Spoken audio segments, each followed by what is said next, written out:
मी अजिंक्य भातंब्रेकर, तुम्ही पाहताय न्यूज 18 लोकमत। मुलुख महाराष्ट्राची सुरुवात महत्त्वाच्या बातमीने आपण करूया। शरद पवार आणि मुख्यमंत्री उद्धव ठाकरे यांची बैठक संपलेली आहे। या दोघांमध्ये तब्बल अर्धा तास चर्चा झालेली आहे। शरद पवारांच्या या ॲक्शन मोडमुळे आता राजकीय चर्चांना ऊत आलेला आहे। पवार ठाकरे भेटीमध्ये नेमक्या कोणकोणत्या मुद्द्यांवर चर्चा झाली? राज्याच्या मंत्रिमंडळात फेरबदल होणार का? नाना पटोले यांचा मंत्रिमंडळात समावेश होणार का?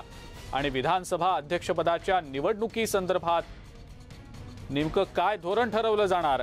असे अनेक मुद्दे या बैठकीदरम्यान चर्चिले गेल्याची शक्यता व्यक्त होतीये। याचबद्दलची अधिक माहिती आपण जाणून घेणार आहोत। संदीप प्रधान आपल्या सोबत आहेत सध्या फोन लाईनवरनं। संदीप सर, स्वागत आपलं न्यूज 18 लोकमतमध्ये। शरद पवार आणि मुख्यमंत्री उद्धव ठाकरे यांची तब्बल अर्धा तास चर्चा झाली, बैठक पार पडली। अनेक महत्त्वाच्या मुद्द्यांवर या दोघांमध्ये चर्चा झाल्याची शक्यता सध्या व्यक्त होतीये। हे नेमके कोणते मुद्दे असावेत? आपल्याला नेमकं काय वाटतं? अनेक राज्यातले मुद्दे आहेत। आपल्याला माहिती आहे की विधानसभा अध्यक्ष पदाच्या निवडणुकीचा मुद्दा आहे। त्याचबरोबर आपल्याला माहिती आहे की सध्या प्रशांत किशोर हे वेगवेगळ्या नेत्यांच्या भेटीगाठी घेत आहेत, त्यामुळे राष्ट्रीय राजकारणाशी संबंधितही काही मुद्दे आहेत। किंवा आपल्याला माहिती की मंत्रिमंडळ विस्ताराची एक शक्यता किंवा चर्चा सुद्धा आहे। त्यामुळे असे अनेक मुद्दे आहेत आणि सरकार म्हणून सरकारसमोर अनेक कामांचे प्रस्ताव असतात, अनेक गोष्टी सरकारमध्ये घडत असतात आणि त्यामुळे ह्या दोन नेत्यांच्या बैठकीत नेमकं काय झालं, म्हणजे ती फक्त राजकीय स्वरूपाची चर्चा होती की काही प्रशासकीय निर्णयांबाबत होती किंवा काय, याबाबत आता लगेच असा अंदाज लावणं कठीण आहे। पण एक निश्चित आहे की आपल्याला असं दिसतंय की म्हणजे शरद पवार यांनी काल आपण राष्ट्रपती पदाच्या निवडणुकीच्या चर्चेत नाही हे स्पष्ट केलं आणि आपण सक्रिय राजकारणातच आहोत आणि राजकारणातल्या दैनंदिन घडामोडींशी आपला कायम संबंध राहणार हे सुद्धा आजच्या भेटीतून त्यांनी दाखवलेलं आहे। राज्य सरकारमधल्या प्रत्येक निर्णयावरती त्यांची छाप असते, त्या दृष्टिकोनातून त्यांचं बारीक लक्ष असतं। हाच संदेश मला असं वाटतं या भेटीतून सुद्धा पुन्हा एकदा मिळालेला आहे। संदीप सर, मात्र काही असे मुद्दे आहेत की ज्या मुद्द्यांवरनं सातत्यानं चर्चा होत असते। त्यातला महत्त्वाचा मुद्दा तो म्हणजे नाना पटोले यांनी जी स्वबळाची भाषा केली, त्यानंतर जी आक्रमक भूमिका आपण त्यांची सातत्यानं पाहिली, याबद्दल देखील सातत्यानं बोललं गेलं। सोबतच विधानसभा अध्यक्षपदाचा मुद्दा आहे, त्याच्या निवडणुकीसंदर्भातली चर्चा सातत्यानं आपण पाहतो आहोत। आणखीन एक महत्त्वाचा मुद्दा म्हणजे एकनाथ खडसे यांच्या सोबत अजित पवार, शरद पवार सह्याद्री अतिथीगृहावर भेटले, त्यांच्यानंतर थेट वर्षावर गेले। त्यामुळं या सगळ्या राजकीय घडामोडी ज्या वेगानं घडल्या हे पाहता नेमकी ही अर्ध्या तासाची भेट कोणत्या मुद्द्यांवर झाली असावी याबद्दल उत्सुकता, कुतूहल निर्माण झालं। या सगळ्याबद्दल नेमकं काय वाटतं?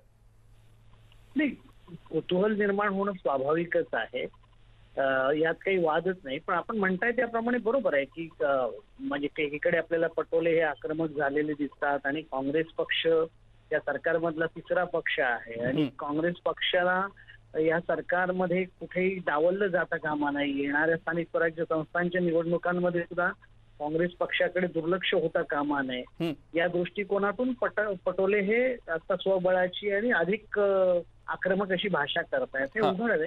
पण या सगळ्या बाबतीमध्ये निश्चितच चर्चा होत असेल, झाली असेल। खडसेंचंही प्रकरण आहे आणि त्याबाबतचा जो अहवाल आहे व्होटिंग समितीचा, त्याबाबतची काही वृत्त आलेली आहेत आणि ईडीची कारवाई अधिक तीव्र झालेली आहे। तर या सगळ्या गोष्टींचा विचार करता निश्चितच या सरकारसमोर ज्या वेगवेगळे प्रश्न आहेत, म्हणजे अगदी कोरोनापासून ते मंत्रिमंडळ विस्तारापर्यंतचे जे काही प्रश्न आहेत त्या सर्व प्रश्नांची चर्चा करण्यासाठीच या दोन नेत्यांची चर्चा झालेली आहे। संदीप सर, याच मुद्द्यावरनं आणखीन एक प्रश्न, मंत्रिमंडळ विस्ताराच्या बाबतीत देखील गेल्या काही दिवसांपासून चर्चा सुरू आहे।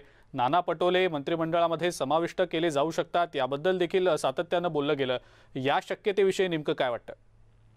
नाही, मला आता तसं वाटत नाही। कारण असं आहे की ज्या पद्धतीनं पक्षाची सूत्र सगळे हातात घेऊन आता ते आक्रमक झालेले आहेत, त्यामुळे आता ते पुन्हा काही म्हणजे मंत्रिमंडळात त्यांचा काही समावेश होईल असं काही मला वाटत नाही। पक्षाचीच धुरा आता त्यांना समर्थपणे हाताळावी लागेल। कारण आपण बघतो की बाळासाहेब थोरात यांच्याकडे मंत्रीपद आणि प्रदेशाध्यक्ष पद असल्यामुळे नाराजी व्यक्त केली गेली होती. त्यामुळे आता पुन्हा पटोले यांच्याकडे सुद्धा जर दुहेरी जबाबदारी दिली तर पुन्हा तोच प्रश्न होईल. एक व्यक्ती एक पद वगैरे असे जे मुद्दे असतात ते उपस्थित केले जातील. त्यामुळे त्याची शक्यता वाटत नाही. पण कदाचित आता केंद्रात मंत्रिमंडळाचा मध्ये फेरबदल झालेत तर त्या अनुषंगाने राज्यात सुद्धा कदाचित महाविकास आघाडी आता 2 वर्ष होत आली त्यामुळे ते करतील निश्चितच काही फेरबदल आणि त्याची सुद्धा शक्यता नाकारता येत नाही. बिलकुल. संदीप सर, खूप खूप धन्यवाद. आपण न्यूज 18 लोकमतशी बोललात आणि आपली प्रतिक्रिया दिली त्याबद्दल. शरद पवार यांनी मुख्यमंत्री उद्धव ठाकरेंची भेट घेतली वर्षा निवासस्थानी जाऊन आणि त्यानंतर तातडीनं राजकीय चर्चांना उधाण आल्याचं आपण पाहिलं. शरद पवार ॲक्शन मोडमध्ये दिसतायत असं देखील सातत्यानं बोललं गेलं. महाविकास आघाडी सरकारमध्ये विधानसभा अध्यक्षपदावरून हालचाली सुरू झालेल्या आहेत. पावसाळी अधिवेशनात राज्यातील विधानसभा अध्यक्षपदाची निवडणूक होणार असल्याच्या चर्चा होत्या. मात्र ही निवडणूक झालीच नाही. त्यामुळे अजूनही विधानसभा अध्यक्षपद रिक्त आहे.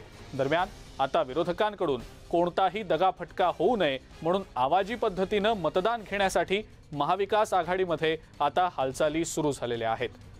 विधानसभा अध्यक्षपदाची निवडणूक नागपूर अधिवेशनाच्या कालावधीमध्ये होण्याची शक्यता वर्तवली जाते. मात्र त्यापूर्वी विधानसभा अध्यक्षपदासाठी असलेल्या मतदानाच्या नियमावलीमध्ये बदल करण्याचा विचार सुरू असल्याची माहिती सुद्धा मिळते.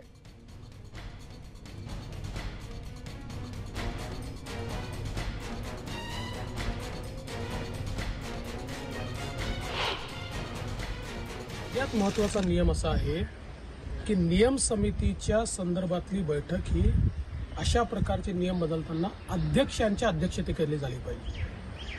अध्यक्षांच्या अध्यक्षतेखाली जर ती बैठक नसली तर ती बैठक व्हॅलिड होत नाही. उपाध्यक्षांना तो अधिकार नाही आहे. बाकी सगळे अधिकार आहेत पण नियम बदलण्याच्या संदर्भात अध्यक्षांच्या अध्यक्षतेखाली झाली पाहिजे. पण त्याही पलीकडचा प्रश्न आहे की तुमच्याजवळ जर मेजॉरिटी आहे तर तुम्ही एवढं घाबरता का? कशाला हात वर करून पाहिजे? म्हणजे कुठेतरी 3 पक्षांमध्ये सगळं काही आलबेल नाही आहे. एकमेकावर विश्वास नाही आहे. आमदारांवर विश्वास नाही आहे. म्हणून हात वर करूनचा विषय आलेला आहे. तो विषय जेव्हा समोर येईल तेव्हा आम्ही त्याच्यावर मत व्यक्त करू. देश की लोकसभा ने, राज्यसभा ने और हमारे महाराष्ट्र के विधान परिषद ने भी इस कानून में बदलाव किया है. सिर्फ महाराष्ट्र की विधानसभा का उसमें वो कानून में बदलाव नहीं हुआ है.